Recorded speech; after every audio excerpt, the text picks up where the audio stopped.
sur une affaire qui les concerne. Le problème, c'est que monsieur Greg, il est là? Non, il n'est pas là. Ah, je vais voir s'il peut vous prendre. S'il vous plaît, oui. Monsieur? C'est Monsieur Pita l'appareil pour Shahid Pita Lavki. D'accord, ok. Je vais voir, hein. Nous nous efforçons d'écouter votre attente et vous prions de bien vouloir patienter. Merci.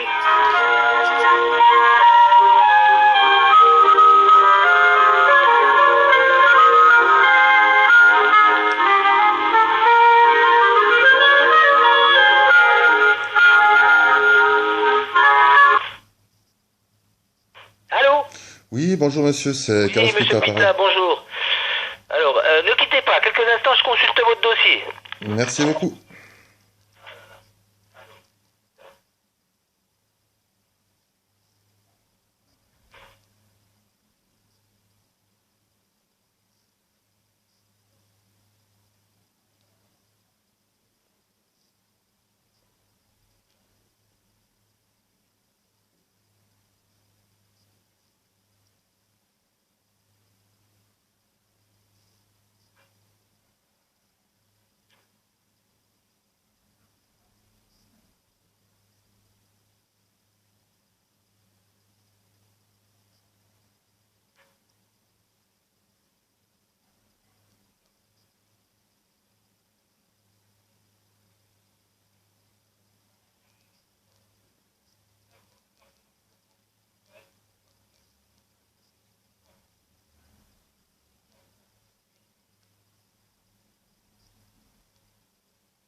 Cinq minutes pour trouver le dossier, il le trouve toujours pas, hein.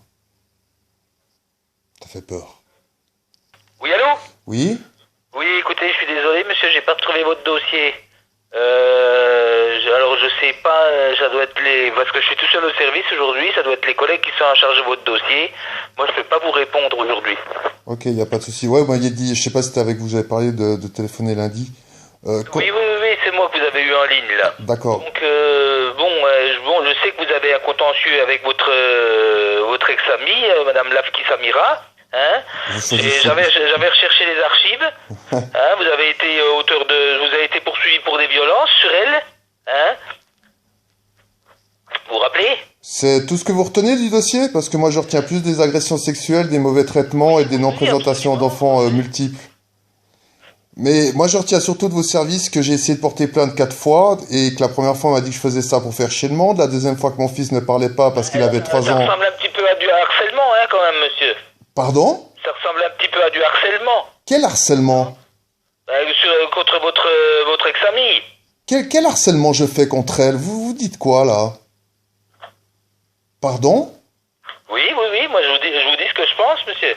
Quel harcèlement je fais? Vous arrêtez pas de déposer plainte contre elle, tout ça? Quand est-ce que je porte plainte contre elle? J'ai une enquête sociale. Et c'est du harcèlement, ça, pour vous? Bien sûr. Mais si je porte plainte pour non-présentation d'enfants, c'est des non-présentations d'enfants que je porte plainte. C'est pour la non-présentation d'enfants que vous avez déposé plainte? Ben, je porte plainte que pour ça, monsieur. Écoutez, c'est pas la peine de s'énerver. Non, je m'énerve pas, j'essaie de comprendre. Bah oui. C'est elle qui porte plainte contre moi pour harcèlement. Monsieur, moi aussi j'essaie de comprendre. Monsieur, moi, toutes les fois que je vais porter plainte, c'est parce qu'il y a des non-présentations d'enfants et que j'y vais avec les papiers du puzzle. Vous avez votre document sous les yeux? Quel document? Comme quoi vous avez déposé plainte. Écoutez, la dernière fois que j'ai déposé plainte... Ça me faciliterait mes recherches, monsieur. Pardon? Ça me faciliterait mes recherches. Moi, les plaintes, elles ont été directement posées en main du procureur, en fait, par mon avocat, parce qu'elle a avoué devant le juge. Vous avez pas conservé une copie? De la plainte de mon avocat? Non, de votre plainte à vous. Mais j'ai déposé... Votre procédure. Mais j'aimerais bien justement connaître le numéro de la procédure, c'est pour ça que je vous appelais, monsieur. Ben oui, mais vous dites que vous avez déposé plainte, monsieur. En main du procureur, mon avocat... On vous a remis une copie du procès verbal. Non, parce que justement, mon avocat, elle a avoué devant un juge, devant Madame Rouvière, les agressions sexuelles commises sur mon fils. Mon avocat, suite à ça, donc le juge Ojaf, mon avocat, suite à ça, a écrit au procureur de la République pour porter plainte en mon nom pour des agressions sexuelles dont elle a avoué devant le juge. Et suite à ça, une enquête devrait être ouverte, et puis j'aimerais savoir où est-ce qu'on a l'enquête. Ben écoutez, moi je ne l'ai pas en charge l'enquête. Donc est-ce qu'elle a été transmise? Je ne sais pas. Je ne peux pas vous répondre aujourd'hui, monsieur. Ou est-ce qu'elle a déjà été ouverte, cette enquête? Peut-être qu'elle a jamais été ouverte, en fait. Je pense que s'il y a eu dépôt de plainte, il doit y avoir eu une enquête, hein, monsieur. Ok. Mais en l'état, donc en fait, vous m'accusez, moi, de harcèlement moral sans savoir... Attendez, monsieur, je vous harcèle de rien, moi. Je vois qu'il y a une mésentente entre votre ex et vous, hein. Moi, les archives que j'ai ressorties, c'est tout ce que j'ai retrouvé. J'ai pas retrouvé copie de votre dépôt de plainte pour non-présentation d'enfants. Alors, je peux pas vous en dire plus, monsieur. Bon, je sais qu'elle a été entendue dernièrement par le commissariat pour toutes ces non-présentations d'enfants. Monsieur, je suis jamais venu à Montbéliard si ce n'était pas pour porter plainte et voir mon enfant. Et à chaque fois que je venais à Montbéliard, c'était pour voir mon enfant qu'elle m'a jamais donné. Ça fait 3 mois que je le vois pas, mon fils. Oui, d'accord? Mais est-ce que vous avez déposé plainte, monsieur? Alors, je l'ai fait en main du procureur directement. Je l'ai écrit moi-même, la lettre, c'était le 29 septembre. Mon avocat a réécrit au procureur.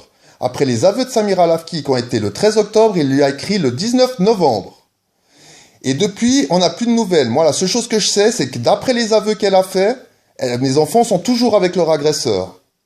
Et que la dernière fois que j'ai porté plainte pour non-présentation d'enfants, c'était il y a 2 semaines, un samedi, et que depuis, j'ai dit que je ne retournais pas porter plainte, car à présent, le juge leur ordonné de payer 100 € à chaque non-présentation d'enfants, et que malgré ça, elle a dit qu'elle ne me donnerait pas les enfants.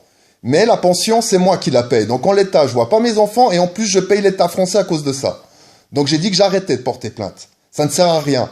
Et vous ne faites rien. Enfin, c'est l'impression que j'ai. Je dis pas que vous ne faites rien. C'est l'impression que moi j'ai. On peut, monsieur. Pardon? On fait ce qu'on peut. Oui, je sais, je comprends. Comme vous l'aviez dit la dernière fois, on est 30, on a 80 dossiers chacun. Vous voyez? Voilà, J'oublie pas cette phrase, hein. Ça fait 240 enfants qui ont des problèmes sur Montbéliard. Ah bah écoutez, monsieur, vous vous sauriez la charge de travail qu'on a pour 3 fonctionnaires, vous comprendriez. Mais aussi. ça, c'est notre problème, c'est pas le vôtre. Si, non, si, je le comprends, monsieur. Je le comprends. Un peu à notre niveau, quoi. Je le comprends tout à fait. Écoutez, moi, je prends pas de parti, hein, je ne prends pas de parti. Comme je vous ai dit, j'avais retrouvé des archives. Ouais. C'est tout ce que j'ai sur vous concernant et concernant Madame Lavki. J'ai pas cette instruction de parquet parce que visiblement, si vous avez écrit au parquet, je pense que c'est une instruction de parquet nous demandant d'enquêter. C'est peut-être pour ça que vous n'avez pas de numéro de procédure. Ouais, c'est pour ça, ouais. Mais j'ai pas trop, je l'ai pas trouvé. Hein, je veux pas vous raconter d'histoire. Ouais, c'est gentil. Donc. Parce qu'en fait, ouais, comme je vous avais dit la dernière fois, ce que je m'étonne, c'est que d'après le temps que mon avocat a écrit au procureur et que moi aussi, qu'on n'ait pas tenté de m'auditionner. Ouais. Une petite chose. Comme je vous l'avais dit, bon, si vous avez été entendu, vous acceptez de déférer? Bah, ce qui se passe, c'est que vous avez pris tellement de temps que pour finir, j'ai porté de nouveaux plaintes en Suisse et que les Suisses, eux, par contre, ont directement fait le travail. Oui. Donc, le dossier... Qu'est-ce qu'ils vont faire? Ils vont faire suivre le dossier. Ils veulent pas convoquer la mise en cause chez eux. Exactement. Hein? C'est exactement ça. Donc, ils ont transmis à Berne, ça repart à Paris, et puis de Paris, ça redescend sur Montbéliard. Mais, je pense que vous avez quand même de temps en temps des contacts avec la police de Léman, non? Oh, pas vraiment, hein, pas vraiment. On a tellement de travail. Ouais. Si jamais c'est monsieur Cory de la police de Delémont qui m'a entendu sur ordre du procureur de la République. D'accord. Du Jura, de la République du Jura. Donc vous avez été entendu pour des faits pour ces faits-là, quoi, de non-présentation d'enfants, c'est ça? Non, moi j'ai été entendu pour les agressions sexuelles et le procureur a renvoyé le dossier en France pour agression sexuelle commis sur mon fils par la grand-mère de Samira Lavki. Par la mère de Samira Lavki, donc la grand-mère de mon fils. D'accord. Donc écoutez, je vais regarder avec notre service qui s'occupe du classement des procédures. Et puis, est-ce que vous avez un numéro de téléphone, vous? Oui, c'est le... Dis-moi-le. Ouais, je sais pas si vous allez pouvoir rappeler, c'est le 0041... 0041... 32... Comment? 32... 32... 426... 426... 48 42. 48 42. Mais c'est quoi, c'est un portable ou c'est un fixe? Non, c'est un numéro fixe. C'est un fixe? Voilà. Je sais pas. Bon, je sais pas si j'arriverai à vous joindre. Ouais, si je trouve cette procédure, qu'on convienne d'un rendez-vous, parce que moi, je peux pas traiter par téléphone, monsieur. À 100%. Si j'ai besoin de vous entendre, moi, faudra déférer, monsieur. Mais comme je vous l'ai dit, la police m'a déjà entendu pendant 4 heures de temps et j'ai une audition qui a 5-6 pages et remplie de preuves et de documents. Écoutez, moi, à mon niveau, c'est tout ce que je peux vous dire. Hein. Ouais. Est-ce que vous... Si j'arrive à remettre la main sur cette procédure, faudra que je vous entende. Hein. Donc, je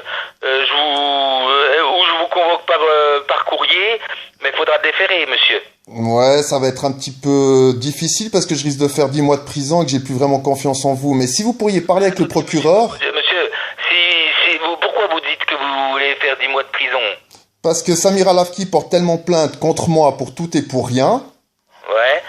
Et... Je voulais vous dire, nous, c'est pas nous qui décidons de mettre les gens en prison. Hein. Si vous avez 10 mois à faire, je pense que c'est la justice qui vous a condamné.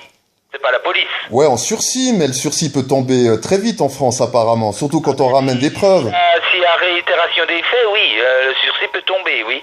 Ouais, le problème, c'est pas ça, c'est que j'ai dû porter plainte contre un juge, moi. Donc, à partir du moment où on porte plainte contre un juge, je sais que les Français l'ont assez mauvaise au niveau du parquet. Pas contre vous, hein. Ah, vous avez déposé plainte contre un juge, carrément. Ben, écoutez, elle a avoué devant le juge. Moi, j'ai la lettre de Maître Vrard, qui était témoin, qui était là-bas ce jour-là, qui a entendu les aveux de Samira Lavki. Je revois le juge 3 semaines après pour demander une ordonnance de protection de mes enfants, pour que mes enfants soient loin de la grand-mère, parce que je me suis dit, mais purée, ils sortent pas mes enfants de cet environnement. Je revois le juge dit donc à un parent victime d'agression sexuelle, je vois pas du tout de quoi vous parlez, je suis très étonné de la lettre de votre avocat, et j'ai beau survoler le comité, je vois rien d'inscrit dans ce sens.